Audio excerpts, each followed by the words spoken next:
Hello and welcome to the Cubs on Deck podcast. I am one of your hosts. My name is Greg Huss, and today I am not by myself looking at a screen. I am joined by my co-host Bryan Smith. Bryan, how are we doing, man? I'm doing good. Thanks for doing it on a Sunday morning for me. I got Greg Huss out of bed for this one, folks. Yeah, really. I'm struggling here on this Sunday morning. It's not like it's super early or anything. I'm just struggling a little bit. But yeah, I'm back from that episode last week where honestly it ended up not going too bad as far as how I felt about it, where I was just kind of talking into a screen. I always get kind of awkward, kind of nervous when I'm doing that. I think the mailbag episode helped a ton, where it felt more like more like I was talking with other people and Yeah, answering their questions versus just like coming up with topics off the top of my head and just like talking into nothing about those topics. That would have been a little bit weird. gives you appreciation for the Colin Cowards of the world that can Yeah, just do it for hours at a time, yeah. I yeah, Colin even if we Coward can don't just even if we don't love what they say. exactly.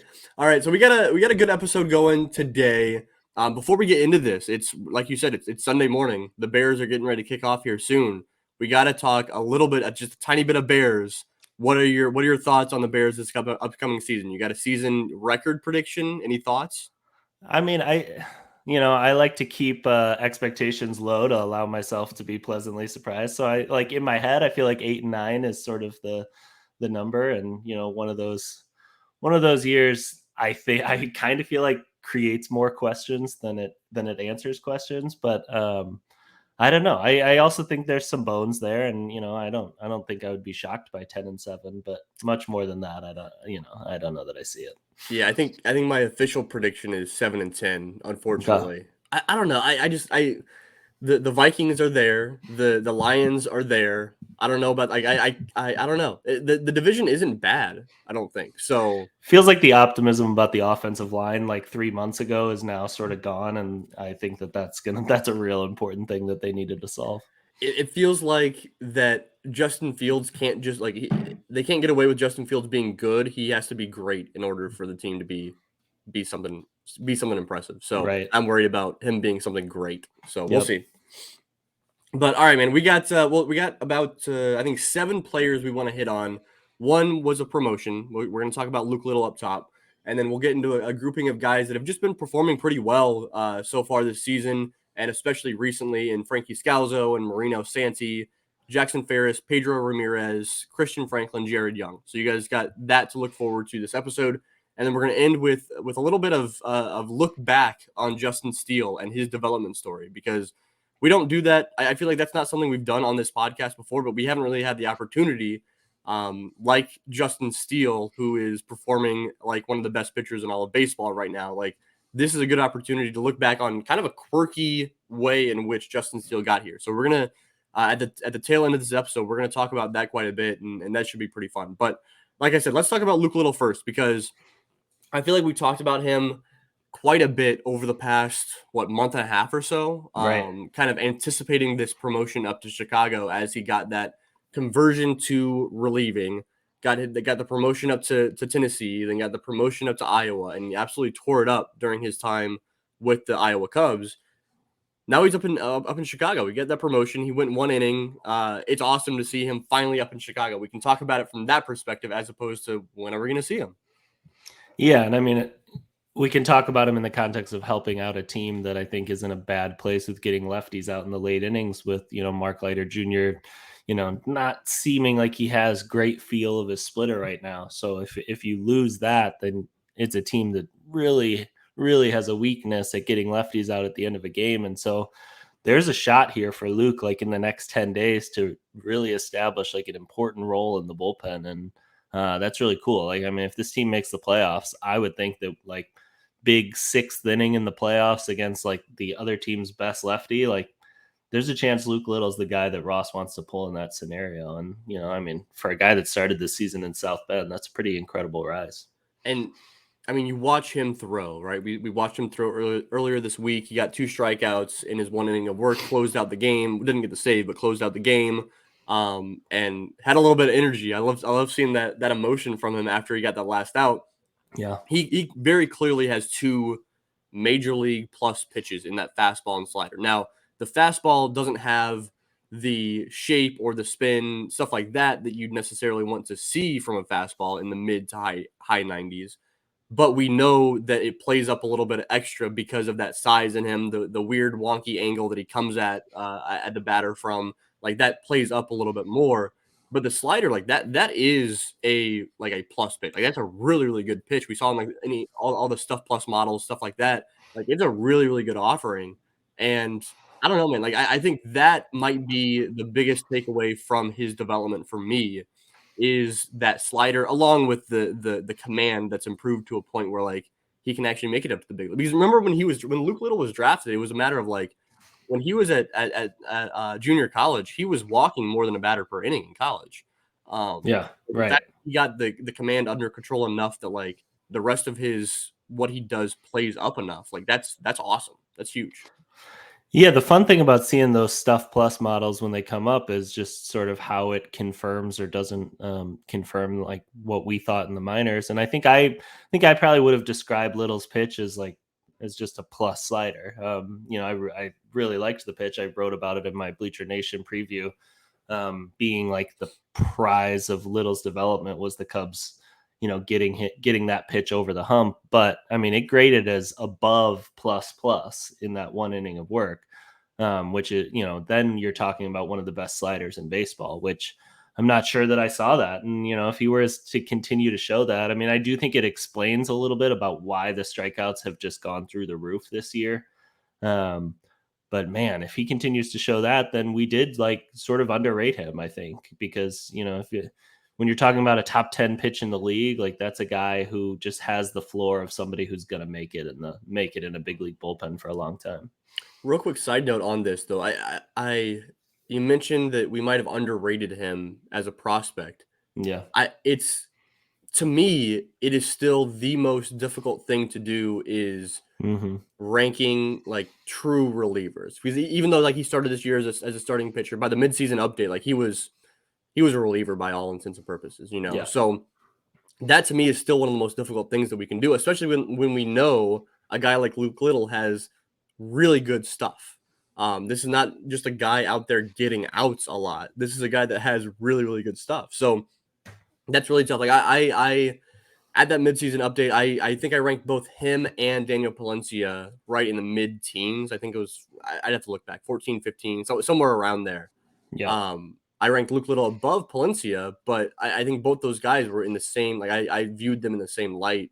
And it's like, okay, well, it's tough ranking relievers.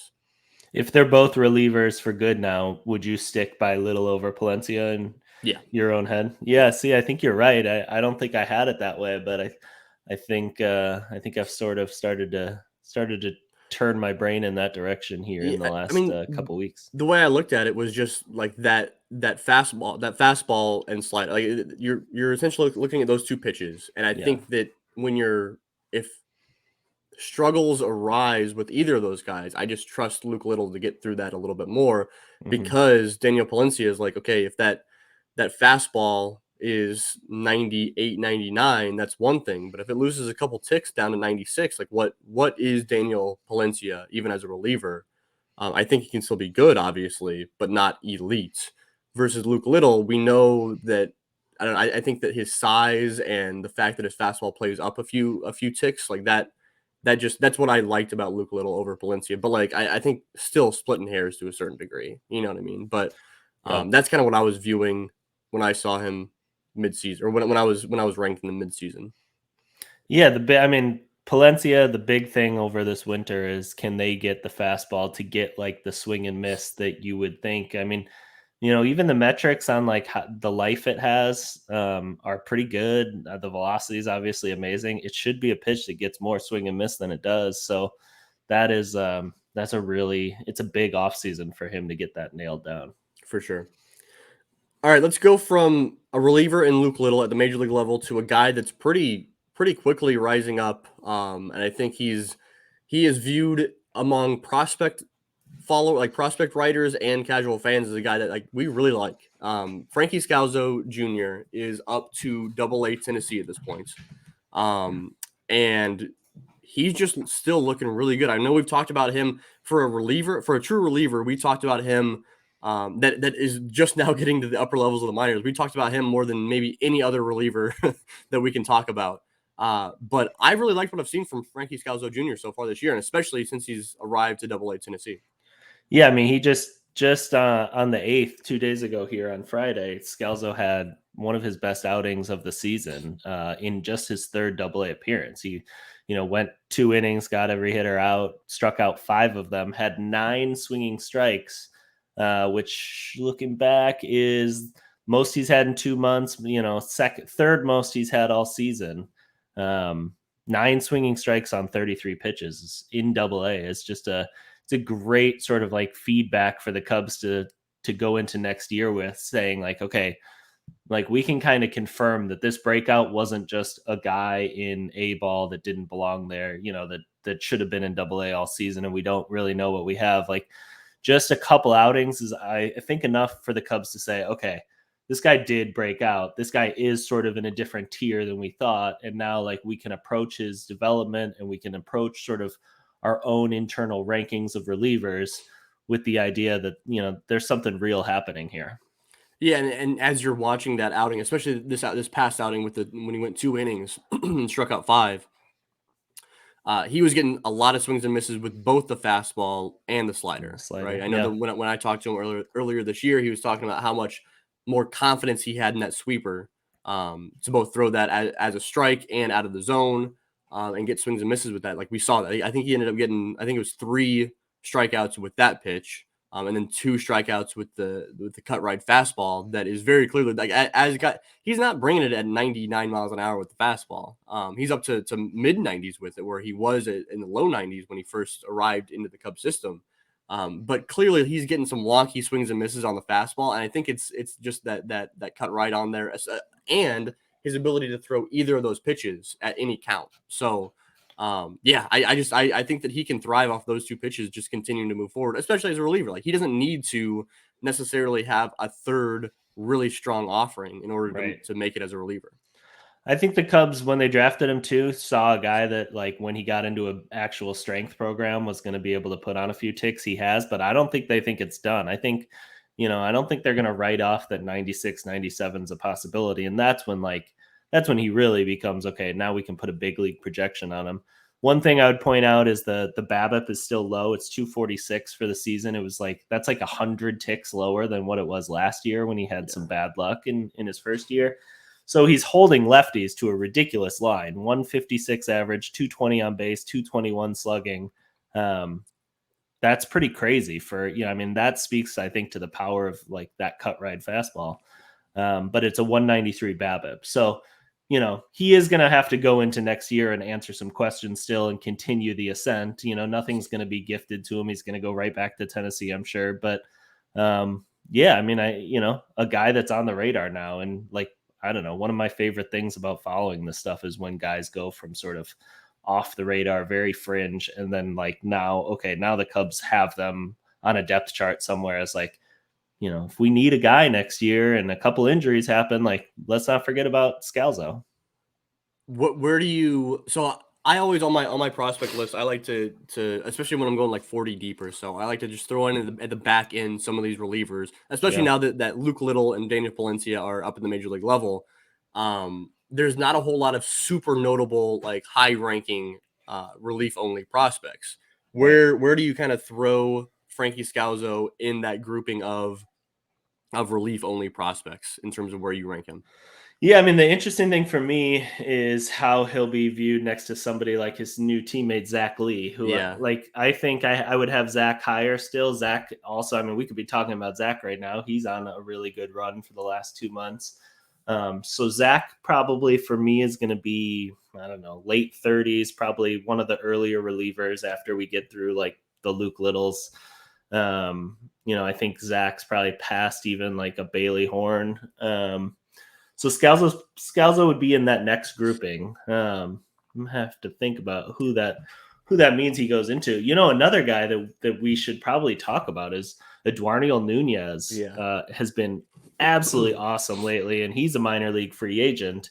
So that's a guy that I think belongs in that same conversation because I think he's found some feel. but the Cubs are going to need him to agree to come back for next year on a minor league deal. He's not a guy that you would put on a 40-man roster. Dude, I love listening to like Max Toma and BK talk about Eduardo Nunez because like they think he's the absolute best. And I get it, right? Like he's out there throwing 99-mile-an-hour sinkers and a really good sliders. Like he has the stuff. Like Yeah. and you're right, he's found the feel of it a little bit better recently. So yeah, I think that I viewed Zachary as a top reliever in the system for I don't know what since last year sometime because it was one of those things where Luke Little and Daniel Palencia were starters, and so it was like, oh, like Zach Lee is the reliever in the system, and then Little and Palencia were converted to relieving, and it was like, all right, that was right around like that was mid-season this year. And it's like, okay, are they still going to be starters long term? I don't know. So to me, it's been Zach Lee for a while now. Bailey Horn popped onto the radar a little bit more this preseason and getting into this year. Yeah, I think you're right. I think Frankie Scalzo isn't in with that duo yet, but I think he's right behind it. I think the stuff, like he has the same pitch mix as Porter Hodge, and I think the stuff is behind on both pitches. Just the raw stuff is behind Porter Hodge on both pitches, but Scalzo has better feel than Porter does. Porter's probably the ranking I'm least looking forward to trying to figure out this winter. I don't know what I'm going to do because I really like that arm. I'm hoping when he goes to the AFL and dominates. When you updated your list was Porter still a starter at that point or a reliever? I think it had just turned over. Yeah, but I didn't. I ended up copping out and not even going that deep, so I didn't have to think about it. Oh yeah. So yeah, because I did have to rank him when I went 40 deep, and I think he had just converted. Like I think he had like 1, maybe 2 outings as a reliever, and I think he even went. I'd have to go back and check. I think he even went like multiple innings. It wasn't like a 1-inning outing, right. And so I like fell back on like, oh, like he's still a starter right now. They're still operating with him as a starter, and so I think I even had him like in the 20s somewhere. But like he obviously falls back now that he's a relief prospect. So yep. Yeah, that's an interesting. I'm with you. I'm not looking forward to that ranking. It's gonna be tough. All right, let's go to a guy that I think that you and I both have kind of pegged as a reliever in the future. It's just the profile is so strange, but he's been so good this year, piling up strikeouts a little bit more as the season's worn on. Marino Santy is a guy that I remember talking with Sam Wiederhaft at the very beginning of this season. And he just had nothing but good things to say about Marino Santy. And like, I get it, right? Like he's just a ground ball machine, piling up the strikeouts a little bit more. He's found the command a little bit more, but he's still walking a ton. He's still walking a ton of guys.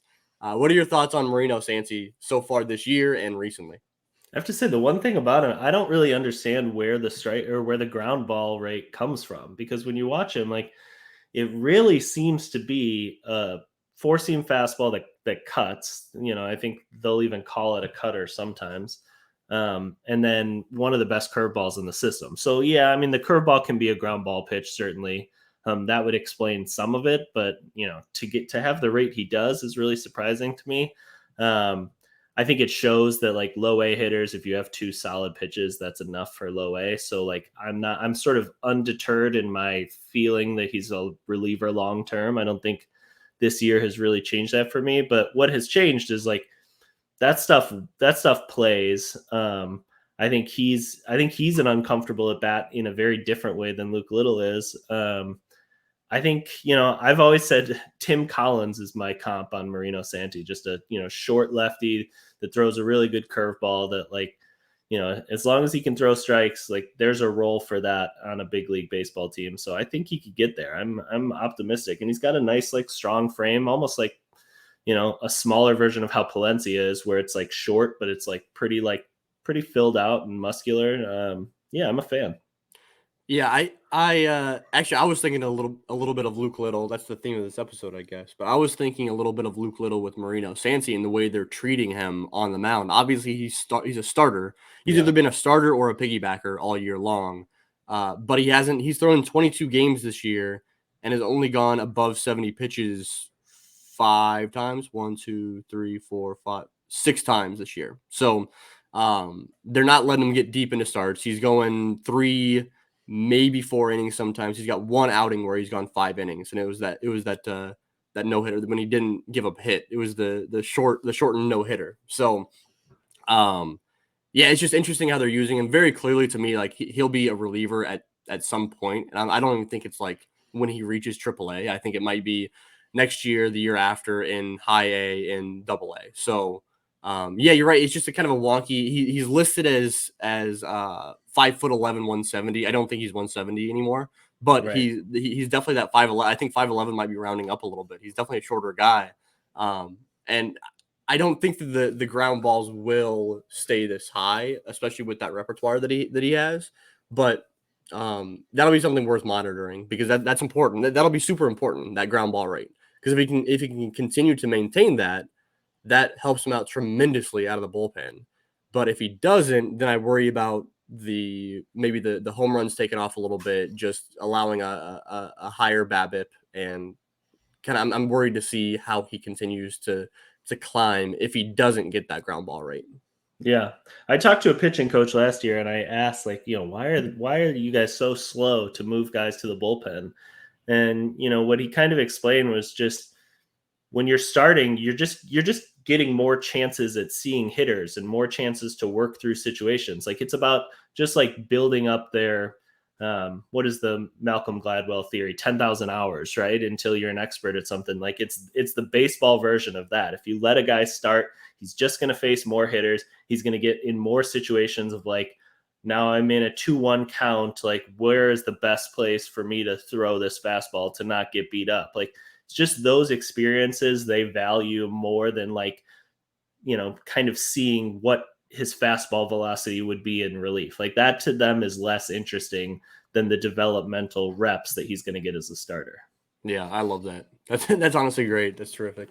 Let's go to another guy down in Myrtle Beach who has been absolutely killing it. Jackson Ferris. We've talked quite a bit about Jackson Ferris. I just think it's worth pointing out that to me, he is very clearly in that like second tier of prospects in this system, right? You got PCA and Cade Horton in that first tier of top guys.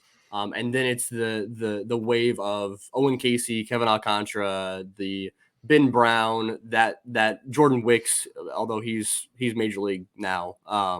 But to me, Jackson Ferris is now like firmly in that grouping, maybe towards the ranked towards the end of that grouping potentially, but like he's in that grouping for sure.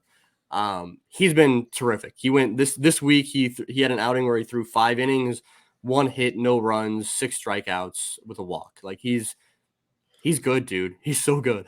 Was it you or Z that pulled the video of the strikeouts he got from that outing and tweeted it out? Yeah, I pulled some of my favorite swings and misses. It wasn't all the strikeouts. It was just like some quirky looking swings and misses from some guys. I encourage people to go find that tweet of Greg's because, one thing I said from his first or second outing this year, I wrote at Bleacher Nation was like, if people don't understand how good this slider's gotten, they're going to underrate him. I mean, it was just such a huge pitch. And then like, I don't know, in the middle of the summer, he was just looking a little flatter across the board. It really jumps out in that tweet. Like you can just really get a feel for, okay, he's got a 60 slider, which is really exciting. I think there's a really high likelihood that he's, him and Jefferson Rojas, we're going to see who becomes the number 1 prospect in a year and a half. But, I think there's a good chance that it's him. I've heard a lot of questions over the last week, especially with this outing this week. Next year, we're going to see him probably assigned to South Bend in his 20-year-old season, right? Yep. What are the odds that we see him climb up a level up to Double-A next year as an age 20 starting pitcher? I think it's pretty good. I mean, I think if he has better feel after, one more offseason, like a little more strength, like that lower half gets a little stronger. I think that's often what gives minor league pitchers better feel.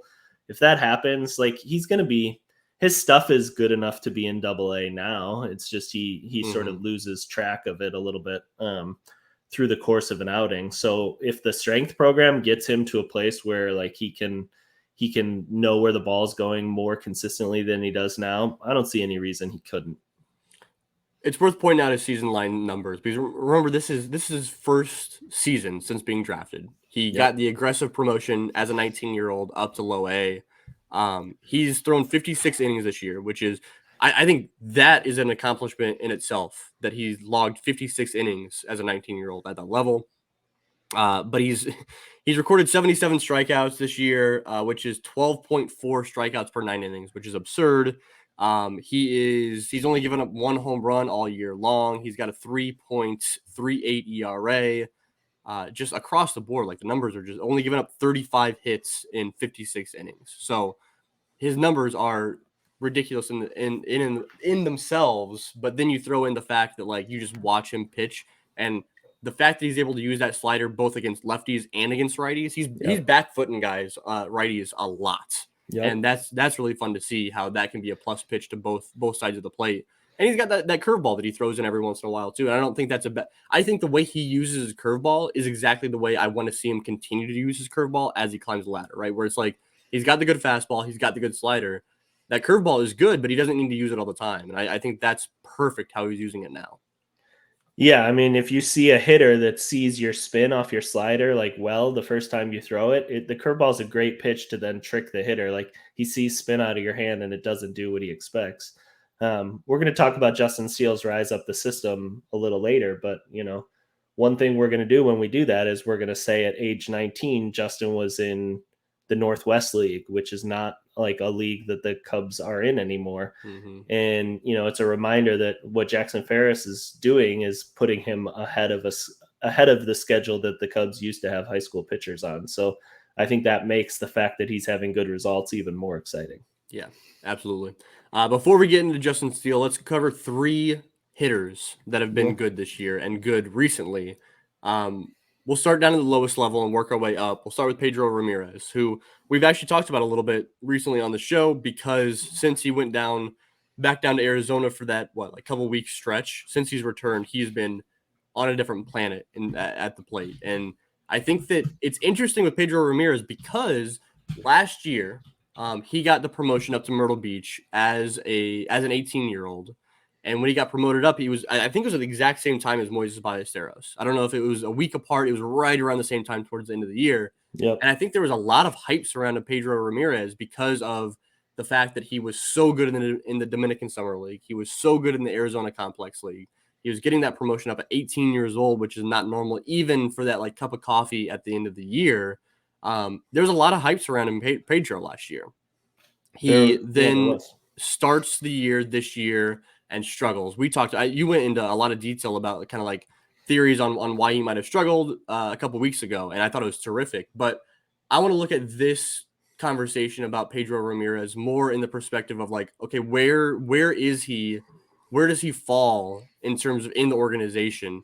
What are our expectations for him moving forward? Because he's really the thing that stood out to me the most is he's showing off a little bit more power, and that's huge, right?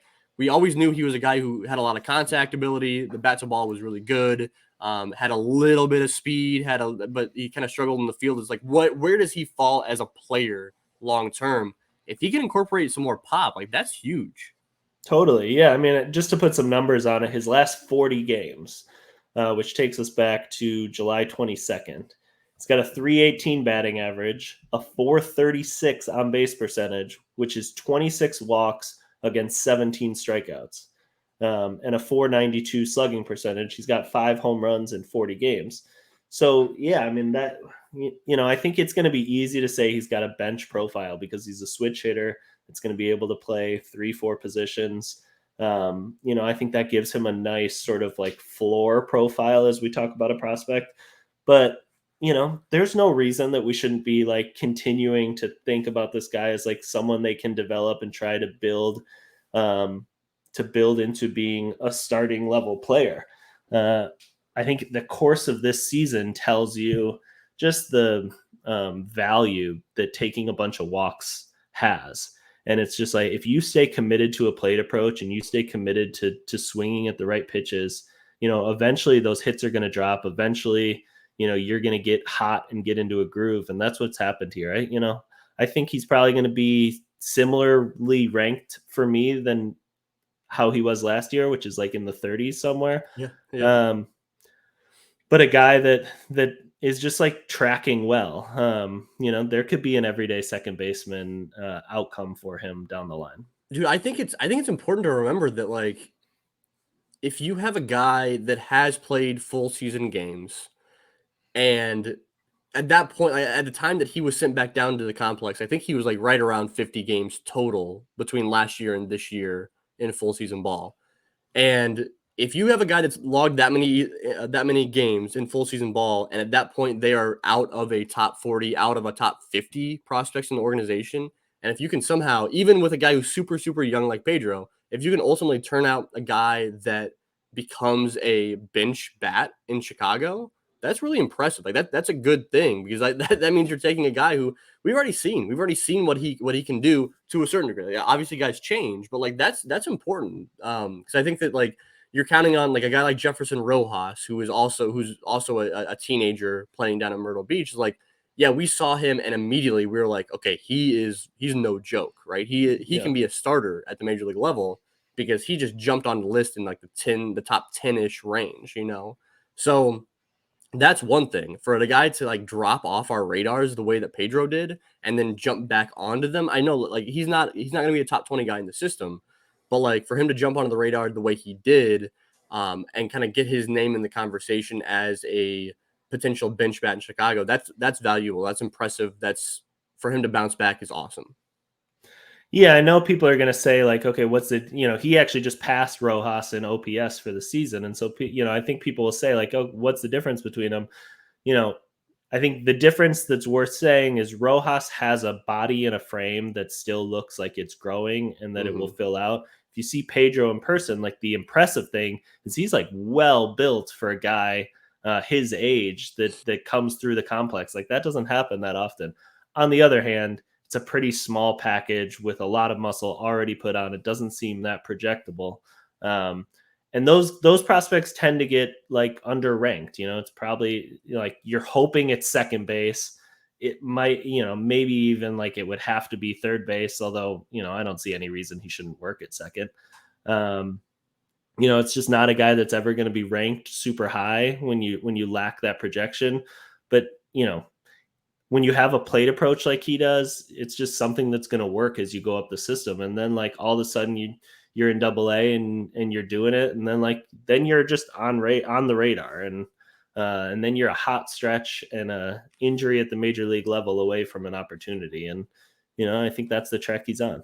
If you're scouting the box scores, if you're scouting the stat line, like obviously you'd have Pedro ranked above Jefferson Rojas, but that should not Yeah. be the case. You know, like that's where the actual scouting, the actual like watching him becomes super super important. So Yeah.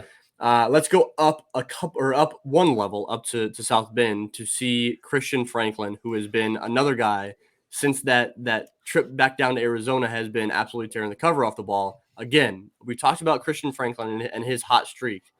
Let's talk about it more from the perspective of like how do we view him moving forward, because I think he's become the over this last couple months, he's become exactly what we had hoped he could be when he was drafted, right? I know he came in, there's a lot of swing and miss concerns, especially with fastballs up in the zone, and then he had those injury problems after he was drafted. I think this is like when he was drafted, we were like, can he become this? And he has become this. Is it sustainable long term? I'm not entirely sure, honestly. Yeah, I mean, I'll put numbers on this one too. Since he got back from the Complex League, which was July 14th, he's played 39 games. So by the time you guys hear this, he will almost surely have played his 40th. But he's right now, since then, 298 batting average, 449 on base percentage, just absolutely absurd, and a 561 slugging, 8 home runs in 39 games. So yeah, I think you're exactly right. Like that is the line that you would have sort of dreamed that the player he was in college, how it would carry over. Probably most important thing is 30 strikeouts and 147 plate appearances. So, just above 20% on the strikeout rate, which I think is the thing that like has the most excitement for me. I also feel like as he's gone along this season, like he's just gotten in better shape and you can feel the athleticism on the field a Yeah. lot more than you could early in the season. Yeah, he's up there for the best stories in the system in the second half, and a guy that I think is like, somebody's going to put him in their top 20 in the system. And like, I'm not going to be able to argue that much with it. Yeah, I think that when he got added to the top 30 for MLB Pipeline, a couple weeks ago. I think a lot of people were surprised, and I think that the hype surrounding him was there at draft time, and we just needed to see results. I never in a million years would have predicted that he would go on a stretch this long with a strikeout rate and walk rate this close to each other. Yep. That was not on my radar at all. So if he can continue playing like good defense in center field, that's going to be huge. If he can be just a fraction, an OBP that is close to 400, let alone like what did you say, 460, something like that. 449, yeah. Yeah, it's like if he can be a fraction of this at the plate while continuing to play good defense in center field, like this is a guy that I mean, we'll see Christian Franklin in Double-A Tennessee to start off the year next year, and then you guys know, like it's once you get to Double-A, it's let's just see what happens. Let's see. Like he could be up in Chicago at any point. I know he's not on the 40-man roster, so that's a little bit different. But like once you're in the upper levels of the minors, it's different, man. You're almost there. He has the tools that if he does it in Double-A for like not even very long, then I think I think you can make a top 10 in the system case for him, especially when we get a couple graduations here, like we're going to have early in the season next year. The raw tools I think are good enough. He moves well. He's strong as can be, sees the ball well. So it's I think it's good to be optimistic. I think it's also fair to say I need to see it in Double-A. So yeah, it's good. We're gonna have a lot of answers by Memorial Day next year. Yeah, that's exactly right. All right, let's move up to the highest level with a guy who, again, not really a prospect anymore. Jared Young. He's seen plenty of time he's seen some time in Chicago. He's an older guy, but we got to point out the fact that he has been red hot. He went on a stretch this past week where he had 5 home runs in 4 games. He had 2 home runs, then one. Like it was an outrageous stretch for Jared Young. He just goes on these heaters, man. Like he just goes like he'll be like doing well, and then just like hot, and he'll have like a week or two where he just can't get out. He's got an OPS that's approaching 1,000. I don't know what's that. I don't have it pulled up right in front of me. 954, yeah. Yeah, it's like approaching 1,000. It's like the dude is just so valuable to have in your organization. So valuable for multiple reasons, right? He's a guy that can play multiple different positions. He can play first base, second base, third base, corner outfield positions. He goes on these hot streaks, which you can take advantage of. He's passed back through waivers multiple times now off the 40-man roster. He is a teammate that everybody seems to love. Like this is like who you want in your organization. Now, I don't know what happens this offseason when he's a minor league free agent, but I love Jared Young. I am not ashamed to admit that I love Jared Young. Yeah, it was 7 home runs in 9 games between August 30th and September 8th. Yeah. Which, the irony of it is that he was hotter in that stretch than the hot stretch that people kept referencing that got Alexander Canario called up. I mean, Canario's hot stretch was really 5 games, more like, it was kind of 3 really great games in a 5-game stretch. Young basically 9 awesome games in a row there around the same time frame. So, if the Cubs make the decision at some point to flip those 2 guys out, it'd be hard to blame them, just because now you're getting a guy who's been seeing pitches lately, who is like sort of red hot, that, maybe just in that one pinch hit appearance is more ready for it than a guy who's been sitting on the bench a lot for the last 10 days. So yeah, really cool. And Jared's doing wonders, I think, for whatever his job's going to be next year, whether it's in the Cubs organization or he has a chance to go find a job somewhere else. Like, people are going to be interested in what's happening at the end of this season and this breakout that he's having a little bit. So I'm happy for him. And it'll be interesting to see where it goes. He's got one of the prettiest swings in the system and has had that for a long time. Important to note too that Jared Young this year in AAA, while he's hitting righties a whole lot better than lefties. He's got a 1.003 OPS against righties, a 763 OPS against lefties. That 763 is still like workable. That's not too bad, especially when you look at the fact that his batting average is 299, his OBP is 360. He's just not slugging against lefties. Yeah. But it's like that. That's valuable. It's valuable in itself that he can crush righties, right? That's what you need when you're calling up a guy like this up to the major league level, whether it's with the Cubs or whoever. But the fact that like he can pinch hit, like, they could have him pinch hits against the righty in the sixth if you need it, and then keep him in the game. And if he faces a lefty in the ninth, it's like, all right, it's not the end of the world. You know what I mean? So that's a little extra value to him as a player in any organization. I don't know. I think that watching his development over the years has been just terrific. I'm absolutely terrified that we're going to get this offseason. He's going to he's going to be DFA'd for 40-man space reasons, and I'll understand that. But I'm absolutely terrified for the tweet that we know is coming, which is like either the Rays or the Dodgers signed Jared Young on a minor league deal. And it's just going to be like, oh no, he's going to have like a 850 OPS for them and while someone's injured and just be like, shoot. Yeah. I could see him going to I could see him going to a team that is not as good and just getting a full season's worth of at bats and just kind of tearing it. What Nolan Jones did going from the Guardians organization over to the Rockies. Yeah. No, different player, different players. Nolan Jones has light tower power, and it's a different player. But I could see Jared Young going over and playing all over the field, kind of like Ryan McMahon did for a little bit for the Rockies, and tearing it up for a season. I don't know. I would love to see that. I would love to see that. I would hate that it's not happening with the Cubs, but I would love to see that for Jared Young. I would prefer that to the Dodgers. I'll tell you that. Yeah, exactly.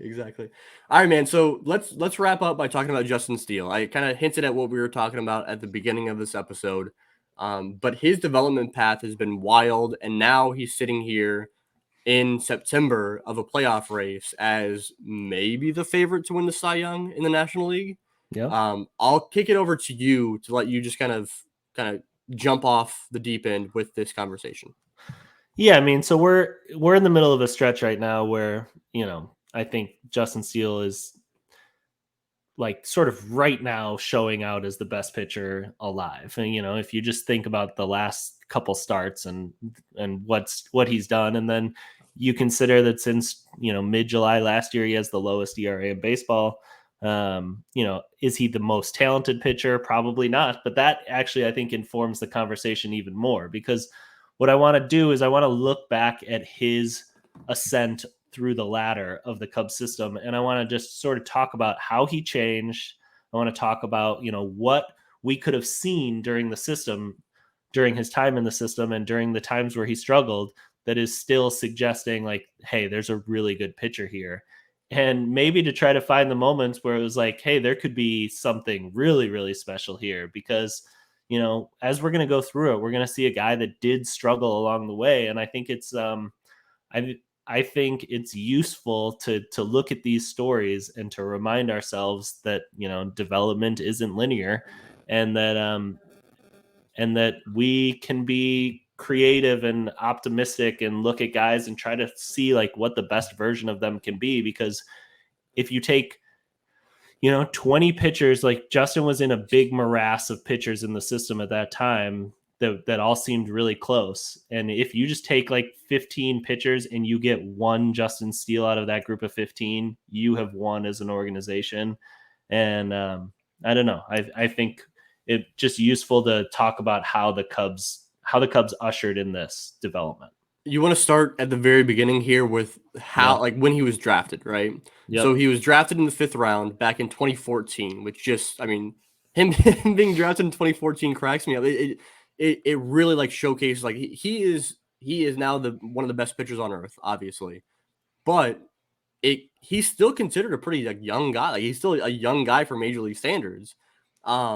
But he was drafted back in 2014 out of high school in the 5th round. 10th season in the Cubs organization. It's crazy. And at this point, he is up there with the longest tenured, right? It'd be Wilson Contreras is gone, and it would be Kyle Hendricks, right? Well, no, it'd be I don't know, dude. Is Justin Steele up there at the longest tenured? Oh, just counting when they entered the organization? Yeah. Yeah, I mean, Alzolay is going to be right around that same time. Yeah, I mean, Hendricks is similar-ish. Yeah, I mean, right up there. I'll tweet that. I have it. I have the timeline pulled up. I have an organization chart, so I'll tweet that out later. But so Justin Steele was drafted in the 5th round. It was the same draft as Kyle Schwarber. Can I read off just some guys here, because there's some guys in this draft where, I mean, that was the Carson Steele or Carson Stanz draft. That is the Dylan Cease, obviously James Norwood, like Ryan Williams was back then. That was a Chesney Young draft, the Kevontae Mitchell, Jeremy Knoll. Like there's some names, dude, in this draft that are long since forgotten. And meanwhile, Justin Steele is still here. So when he was drafted, he was obviously an overslot signing out of high school, drafted out of Mississippi, and I think there was a lot of hype surrounding him immediately, and that was kind of evident in the fact that in the first possible kind of MLB pipeline rankings that he could have landed on, he was in that 2015 top 30 rankings of the Chicago Cubs. He was 17th in the organization. Oh, wow. So to go from a fifth round draft pick to number 17 overall in the system in after his draft year is pretty impressive. So he was immediately thought of pretty highly. Yeah, I mean, we often talk about like the drafts in terms of the strategy that the scouting director took, and the 2014 draft, he's a fifth round pick, but he's very much in the strategy of the whole of how they thought of it from the beginning. I mean, we kind of know the story that Theo Epstein saw Kyle Schwarber, and said, "This is the guy." I think he's probably one of Theo's all-time favorite players, but the Cubs were a little different than consensus there, and they knew they were going to be able to get him for under slot. So I think the Cubs had it really early in the draft process, the idea that we're going to have above slot money to spend in the middle rounds. And what they ended up doing was 3 pitchers in a row: Carson Sands, Justin Steele, Dylan Cease, went to those guys and with $1 million. I mean, total, I think 4.6 million they spent over those, or 3.6 million across those 3 guys.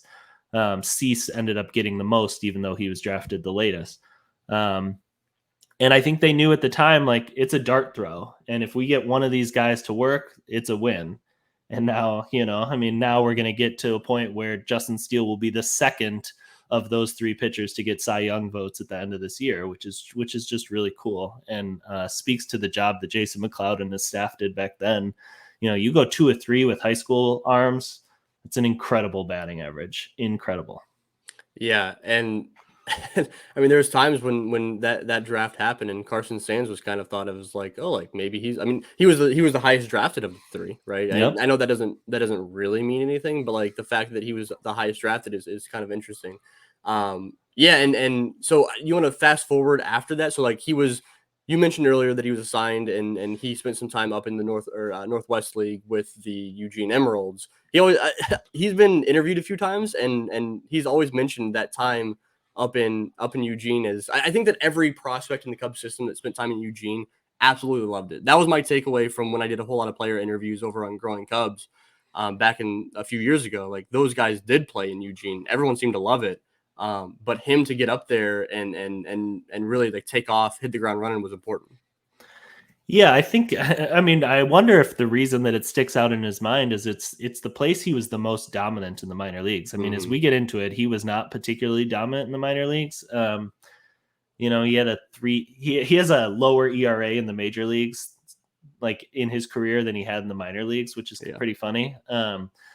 But Eugene was the place he really did dominate. And, what the Cubs did with high school pitchers back then was like you'd get drafted, you'd play in the complex league right after. He had a nice run there in 2014.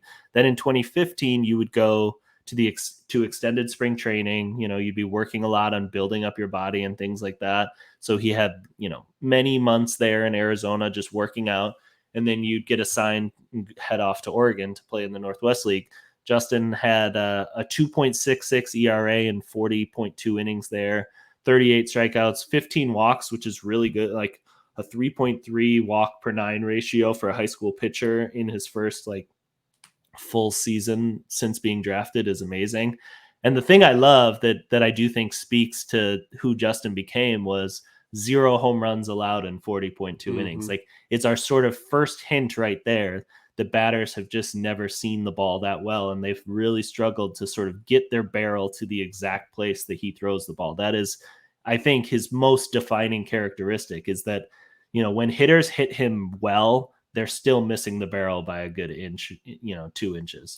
And it's important to point out that from this point up through several years in the minor leagues, he is a four-seam fastball, curveball guy. Like those are his pitches in the minor leagues throughout his time there. before he went through some serious tweaking over the course of a very short amount of time as he was in the major leagues and AAA. That's when the kind of pitch changes happened. But for 5 years, he was four-seam fastball, curveball, and those were the pitches he threw. Yep.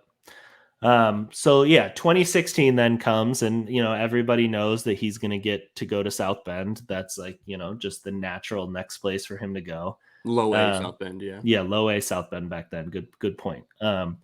And it's the first of 2 times that this essentially happens where he struggles a lot, and he has a 5 ERA for the season. And if you look at the numbers, like only 3 home runs in 77 innings, striking out about a batter an inning.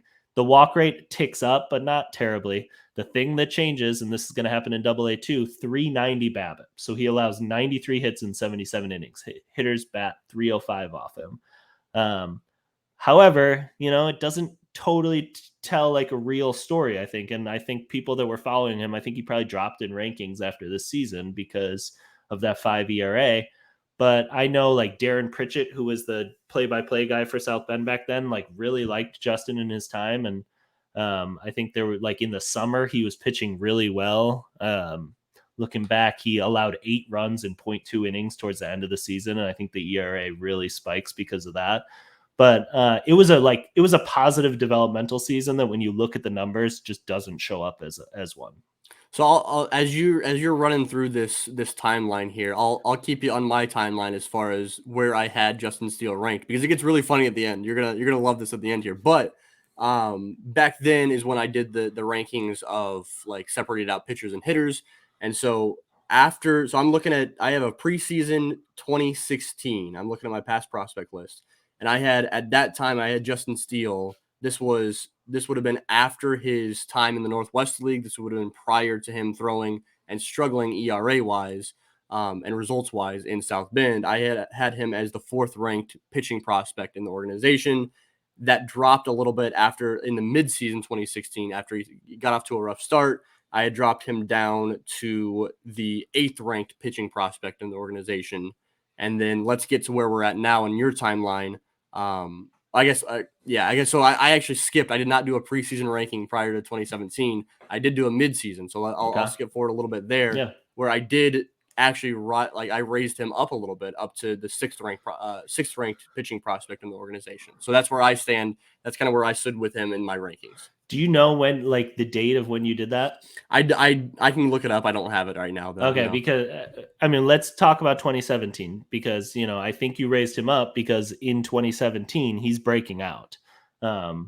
If I just look at his first 13 starts of that season, which takes you from April 8th to June 15th, Steele had a 2.32 ERA in high A. 66 innings, 25 walks. Like the peripherals weren't great, only 55 strikeouts in 66 innings, but he's like starting to do it. It's like, I remember tweeting out videos of like the life on his fastball looked really good. The curveball was awesome. And this is when he's just starting to, show signs of a changeup. So like what you're getting at the time is like a 3-pitch starting pitcher who's like able to grind through starts and have, he had a 7-inning start on May 24th, 2017. I can't imagine 7-inning starts from Cubs pitching prospects now. Dude, when you mentioned back in 2017, the life on his fastball, did you, I sure as hell did not, but like, did you know the cut ride situation? Like, did you know that like, that's what we were looking at back then, was like the fact that his fastball was just wonky as hell back then? So no, is the answer. But I will say, I don't think it was the case then. I think that I think the Cubs changed this over the years. I think he did always have a little bit of cut, but I think the defining characteristic was that he had like true late life. I think he stayed behind the baseball a lot more than he does now. Now they embrace the cut, right? So he's on the side of the baseball a ton, and they let him get as much to the side as he wants to still have good feel. Back then, I think it was way more like kind of a straight north offering more than it was an east-west one. Yep. But we point out that August 1st, 2017, Justin's removed in the 3rd inning of a start. And I think it was not very, if I'm remembering back, it was not very long until we found out that it was his elbow and that he was going to need Tommy John surgery. And, that does you can probably tell us where you ranked him next, but, you're going to fall massively in prospect rankings when that happens because, it's hard to know how a guy's going to look when he has that happen. Yeah, so I can't help you out with the rankings here. Apparently, so I just have on a spreadsheet all my rankings over the past years. Apparently, I took a big break back in 2018. I had a midseason 2017, and then I had a preseason 2019. So I took a break during 2018. Maybe it was because I was scared and I was sad to lower Justin Steele in my rankings. I think that was the explanation.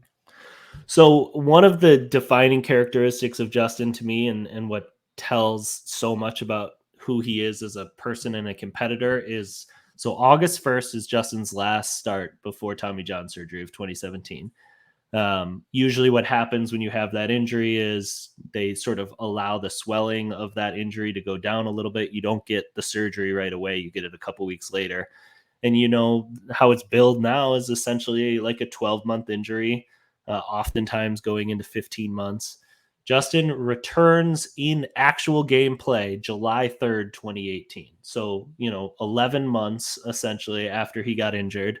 I know he was pitching in extended spring training even before that. I think this is one thing where Marcus Stroman and Justin Steele, I think, have in common is like two of the guys in all of Major League Baseball that recovered from Tommy John surgery the fastest. I think they both kind of talk about it as it was a 9-month injury for them, which is absurd. And I remember, I think I first started, I spoke to Justin a few times around that time because he also came back throwing 95 miles an hour, which he was not doing. He was more of a low 90s guy before. So he had not only come back in 11 months, but he came back throwing harder. And I think it just says a lot about like the work ethic that he has. Yeah, and that's the trend all throughout his entire Cubs career, right? And we've seen that at the major league level now too. So, if I'm trusting anyone to gut through an outing, seeing what he's done over the course of his career and what he's done with his career, I think him gutting through 8 innings in a playoff game, that's nothing compared to what we've seen from him over the course of his career. Totally. So Justin finishes that 2018 team. He goes back to Myrtle Beach for a few starts, but finishes the year with a really good outing in Double-A. And then this is when I started writing for Bleacher Nation. So my very first time ranking guys was then before the 2019 season. I ranked him 8th in the system. That is 1 spot behind Zach Short and 1 spot ahead of your boy Aramis Ottoman. Yeah, so I don't know. I think at this point I was doing full. I wasn't separating them out, but I still have them separated out here on the spreadsheet. I had him back as the 4th best pitching prospect in the organization, right behind Keegan Thompson. And yeah, Aramis Ottoman was the 5th ranked position player. So yeah, I had him 4th. So we're on the same page there. So in my scouting report of Justin in those rankings, I mentioned that his strength is a fastball 92 to 95 with significant spin up to 96. I say that he's showing a curveball that's one of the most exciting pitches in the system. Mention a changeup. And then in the needs section, I say that I had seen one pitch during the season that looked like a slider, asked Justin about it. He kind of shook it off, but secretively. And then I remember Jason Panini at Prospects Live and Arizona Phil at the Cub Reporter both mentioned that in the Arizona Fall League, he was starting to mess with the slider. So, let's consider the development here. He's drafted in 2014. And we first see the slider in the Arizona Fall League in 2018. So that's 4 years and 3 months after getting drafted. So I'll insert there on the slider perspective. Well, first of all, it's awesome that it came to that point when he started like actually using a slider. When I interviewed him back in 2021. Sorry, this is such a long timeline. I'm struggling. I know. Back in 2021, when he was back down in AAA, he had been up in the major leagues. He was back down in AAA, and at that point, working as a reliever or working as a starter, like getting into working as a starter. He was a reliever in the major leagues. He got sent back to AAA, was working as a starter. I asked him about the pitch mix and about the slider, and he mentioned that he had learned that slider grip that he uses still today from his brother. That wasn't something that obviously the Cubs organization tweaked it and worked with it and all that good stuff, but like that was originally something that came from his brother, which I just love. I love that it's like not something that like It's the he just best. came about randomly, or some pitching development coordinator worked with him and said, "Hey, use this." His brother was just like, "Hey, like throw this pitch," and Justin was like, "Okay, I'll throw it." And now it's his defining pitch. I love that. Yeah, it's great. So as we get into 2019, I will say the 2019 season, Steele still does not throw the slider very much. Mm-hmm. It's something that's in his repertoire, but it's not really a consistent part of it. And 2019 was an absolutely awful season for Steele. I remember writing an article about it, just trying to keep some hope alive from people in his prospect status. He goes to Double A, and it's miserable from pretty much like the beginning on. He allows a 4.12 BABIP. So first of all, like it's just unsustainably bad luck. However, he was just also not great. 5.59 ERA. And then, man, do you remember the injury? His season ends June 21st.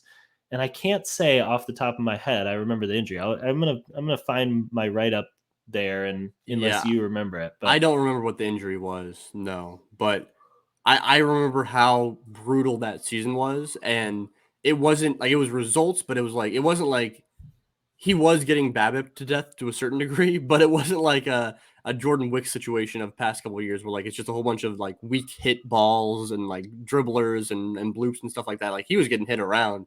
I had dropped him after that 2019 season. I had dropped him way down on my rankings. I dropped him down to the 13th best arm in the system, which was probably a little bit a little bit silly that I dropped him that far, but like based on what I saw in 2019, it was like it was rough, dude. Like I thought all of at that point, I thought all of the hype that I had been throwing his way and the hopefulness that I had for him as a pitcher, I was like, what was I thinking back these past few years? So I dropped him way down there. Probably obviously unwarranted. Like that was not wise looking back on it now.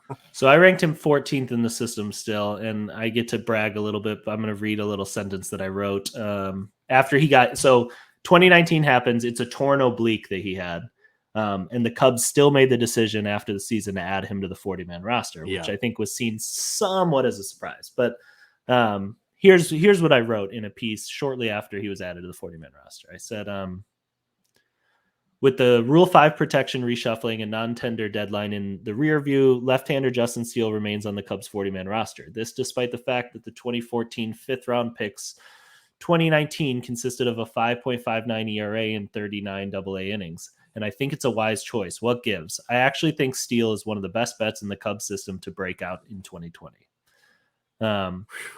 So that was good. You're a genius. Yeah.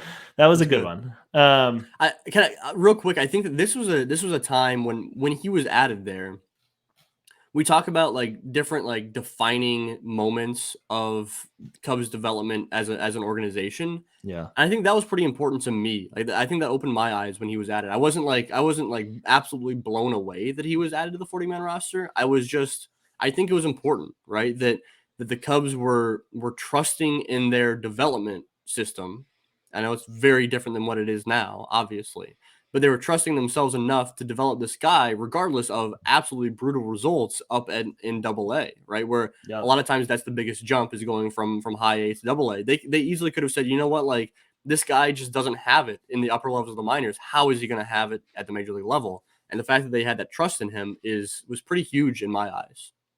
So we'll zoom through the end of his development here because you guys start to see it. But the most important piece of the puzzle, I think, happens in 2020, which, as you guys know, they get to camp, COVID hits, it gets shut down, everyone goes home, and then baseball comes up with this. They're going to do a shortened season with each team having an alternate site available. So they go to this camp, and the story essentially goes that like they go to camp, the prospects that are sort of just going to be in South Bend are all sort of given like a developmental plan. Justin's plan is that we're going to try to make this slider happen. And I remember hearing very early on, like I might have even been from Justin, like my best pitch is a slider now. And like 2019, he wasn't throwing a slider in games. It happened so fast, and it just all takes off from that point. I mean, the slider is the story of Justin's career. And so, I think he starts to get thought of differently in the system because of how that slider shows in South Bend. 2021 makes the big league roster really early in the season as a reliever, is really good. I think we kind of forget that he got in that circle of trust. But as that season started to go sideways, the Cubs wanted to see what it looked like still as a starter. So they back him away from the majors. They send him back to Iowa to stretch back out. He's awesome in Iowa. I remember he touched 97 in a start, or maybe even 98 in a start in Iowa. I wrote something about him, just like, this is the third best prospect in the system now. This is a dude. He had a 1.32 ERA in 27 innings with Iowa when he went back down. I remember tweeting out, because I was watching them live here. They were playing over in Columbus when I lived over there. And I tweeted, I saw on the stadium gun that it hit. I think you're right. I think it was 98. And I tweeted that out, and oh my God, it just went all over the place. It was great. I'll let you kind of finish this timeline up a little bit if you want. If there's anything else you wanted to add, but I wanted to kind of throw in something after you're done here. Yeah, and so I would just say August 4th, 2021 is the last it's the last time we see Steele in the minors. He gets called up as a starter. It goes solid but unspectacular down the end of the 2021 season. And then, we know in 2022, like, solid first half, incredible second half. I think at some point it's sort of figured out how this fastball is going to work and why it works. And just an amazing story of a guy that we were optimistic about because he had 3 pitches and was showing a 4th in the minors. And then he comes up to the majors and it's like, no, 2 pitches is enough. And we're going to reduce it down. And just one of my favorite stories. So yeah, what sticks out to you? So what sticks out to me is while I was confident in that 2021, that part of the timeline, while I was confident that he was really good, like he was a really good pitcher, you got to remember back in 2021 and before that, that was a time when we hadn't seen the Cubs ever pull up a guy and use them as a reliever with the intention of eventually converting them back to the rotation. That hadn't happened. That was something that we had been, like, you and I and Zumac and Todd had been calling for a long time, but it just hadn't happened. And so at that point, when they were using him as a reliever in Chicago, my mindset was, this guy is a reliever. He's a reliever now. Yes. And so I still had him ranked at that point still pretty low in the organization. I think I had him in like the 20s or something like that. Yeah.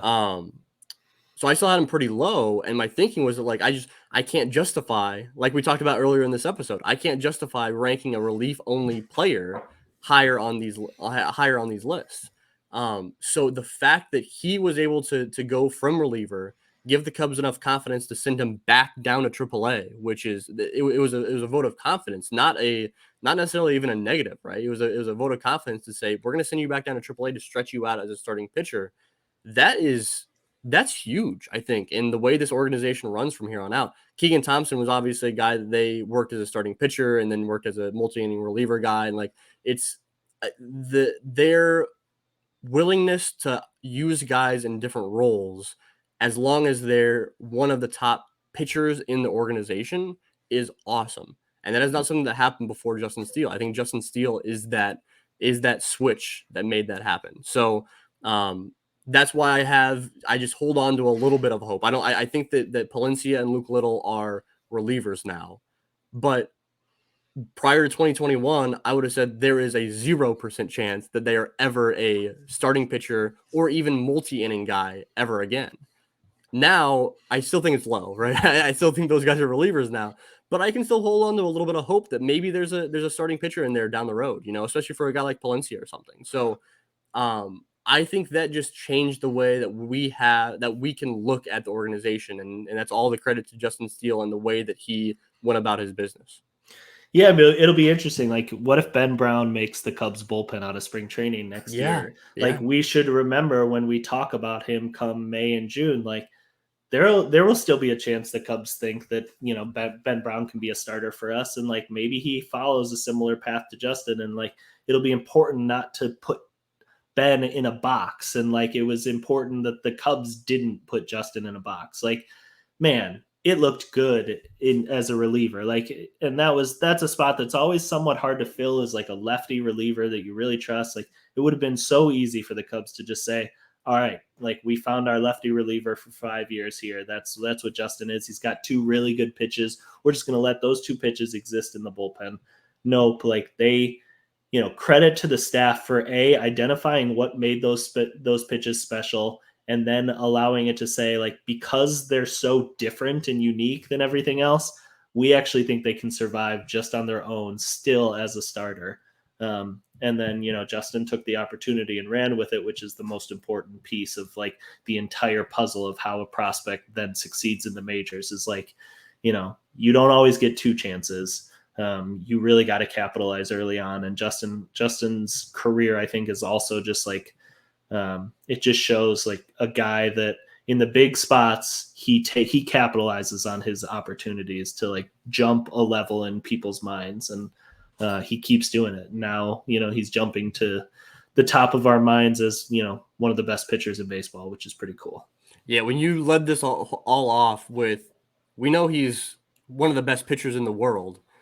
I was like, yeah, I do know that. I guess I do know that, but just say that out loud, to say that the guy that was drafted back in 2014, or the guy who had Tommy John back in the day, or the guy who had that oblique injury, or the guy that struggled back in Tennessee, like, to say that guy is arguably the best right now, the best pitcher in the entire world, is wild to me, dude. Like, that's great. That's so cool. And yeah, man, I'm glad you recommended this as a little segment here for this episode, because I think that, like, while we're talking exclusively about a major league player, I think it tells a story about the development, the minor league system, over the course of these several years, and where we stand right now. I think that bringing it back to a guy like Ben Brown is super important. So, or like Jackson, you yeah. know, Jackson Ferris struggles next year.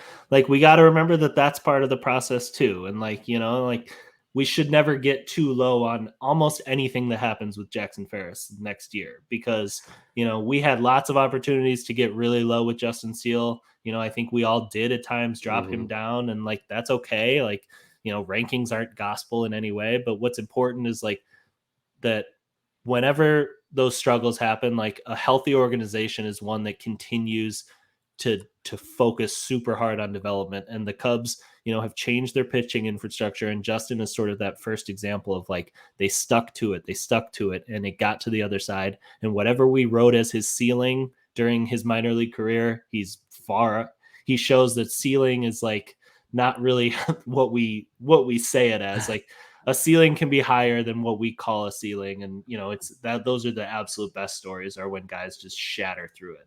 One last thing I'll point out here is that what you just explained matches up really well with what we saw from the draft this past year and in recent years, where if you identify what that ceiling could potentially, what the guy is at his best form, the Cubs front office might not care about all those lows that happen in between that top performance and all the crappy performances down there.